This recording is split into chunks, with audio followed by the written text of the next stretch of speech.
Hi, I'm Mark Powell, co-author of My Steam Engine is Broken. And today I'd like to talk about one of the paradoxes that we explore in the book, the paradox of measurement.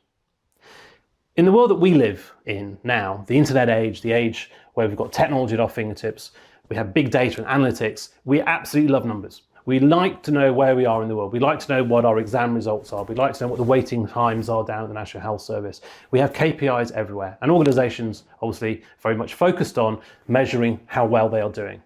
Whether it's profit and loss, whether it's revenue, whether it's costs, whether it's growth, and that's all fine and all good stuff. But I've become increasingly worried that our focus, our almost obsession, particularly the KPIs in the business world, is actually having the wrong effects, and we're not measuring the right things in the right ways. Now, don't get me wrong, I'm not advocating that we need to sort of dump all the KPIs, of course we don't. But I do think we need to think about what we're measuring and why we're measuring, because most of the things we're measuring outputs. We're not measuring what is actually driving the outputs. Let me give you an example. I've done quite a lot of work in capital projects industries, working with people who are building big things, whether it's big IT systems or oil refineries, whatever it is. Now, the actual history of people delivering on time and schedule, which are the two main KPIs in those sectors, is absolutely appalling. You know, people are struggling to deliver big projects to time and schedule. Now, there are lots of reasons why that happens, but I think there's something else that actually would help. And it's what I think about the concept of taking the pulse of an organisation or taking the pulse of a project. I was working with a project a while ago, and it was very clear at the point within which I was involved in it that they were actually ahead of time and schedule on this particular project. It was going brilliantly. But I spent a week there, and I can tell you categorically it was not going well. And I said at the end of it, I said, look, this project is heading seriously into trouble.